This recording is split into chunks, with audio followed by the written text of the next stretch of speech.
తిరుమల శ్రీవారి లడ్డూ ప్రసాదాన్ని రాజకీయాల కోసం వాడుకోవాలి అని చెప్పి ఆంధ్రప్రదేశ్ పాలకులు ఆ రాజకీయ ప్రయోజనాలు ఏమైనా నెరవేరుతాయేమని చెప్పి ఆశించి ఏవైతే కొన్ని దారుణమైన వ్యాఖ్యలు చేయడం మొదలెట్టారో బహుశా వాళ్ళ దృష్టి అంతా దాని మీదే ఉందేమో. ఆ ఎపిసోడ్ స్టార్ట్ అయిన దగ్గర నుంచి రాష్ట్రంలోని గుళ్ళల్లో వివిధ రకాల సంఘటనలు కంటిన్యూస్గా జరుగుతూ ఉన్నాయి. వాస్తవానికి ఇటువంటివి జరగకుండా దృష్టి పెట్టాల్సిన పాలకులు మరి ఎందుకు నిర్లక్ష్యం వహిస్తున్నారో అర్థం కాదు. తిరుమలలో తొక్కిసలాట జరిగిన, సింహాచలంలో గోడగూలి ఆడ చనిపోయిన చాలా సంఘటనలు.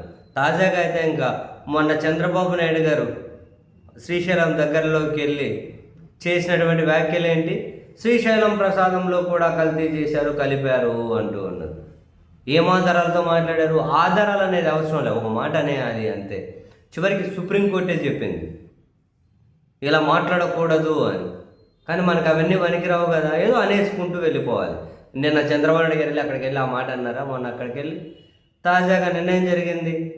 ఆ శ్రీశైలంలో బాబోయ్, నాకు తెలిసి చరిత్రలో ఫస్ట్ టైం ఏమో స్వాములందరూ గుడి ముందు కూర్చొని ఏమంటారు నిరసన వ్యక్తం చేయడం, సీఎం డౌన్ వడ్డీ సీఎం డౌన్ అని చెప్పి నినాదాలు చేయడం, వాళ్ళని కంట్రోల్ చేయడంలో ఒక ఏఎస్పీ కూడా లాఠీ ఎత్తడం, ఇంత సంఘటనలు, స్వాములు సొమ్మసిల్లి పడిపోవడం చరిత్రలో నాకు తెలిసి ఇంతకుముందు ఎప్పుడైనా జరిగింటాయేమో నాకు అయితే తెలియదు. ఓరే బేసిక్గా శివరాత్రి బ్రహ్మోత్సవాలు ఇటువంటి దగ్గర గుళ్ళకు విపరీతంగా శ్రీశైలం లాంటి చోట్ల భక్తులు పోటెత్తారని తెలుసు.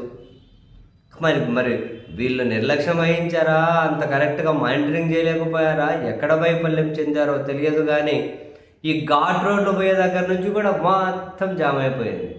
గుడి దగ్గర అసలు ఆ గేట్లు ఎరగొట్టుకొని గోడలు దుంకి భక్తులు అక్కడ కింద కాలు కాలిపి అల్లాడిపోతూ ఉన్నా కూడా వీళ్ళ మెయింటెనెన్స్ బాగాలేక దర్శనానికి వదలట్లేదు అని చెప్పి ఆ ఒక శివస్వాములు అనేటోళ్ళు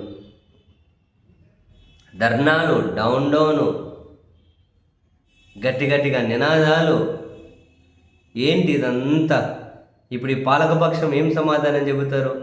మనకి సమాధానాలతో పని లేదా? ఏదో ఎదుటి వాళ్ళని రాజకీయంగా డిఫేమ్ చేయడం కోసం, వాళ్ళని బద్నాం చేయడం కోసం ఏదో ఒక వ్యాఖ్యలు, ఆడకల్తీ, గీడకల్తీ, ఇది కల్తీ, ఈ మాటలతో మభ్యపెట్టుకుంటూ పోవడమేనా? అసలు రియాలిటీలో ఇటువంటివన్నీ కంట్రోల్ చేయాల్సిన అవసరం లేదా? ఎవరు బాధ్యత వహించాలి ఇప్పుడు? అంత దారుణం ఏంటి?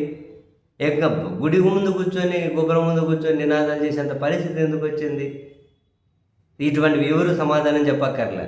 ఏదో జగన్ 4 నిందలు వేసుకుంటూ పోదాము అంతే. ఉన్న కాలం అంతా అంతే గడిపేసుకుంటూ వెళ్ళడమేనా? వేరే ఏమన్నా ఆలోచించేది ఉందా?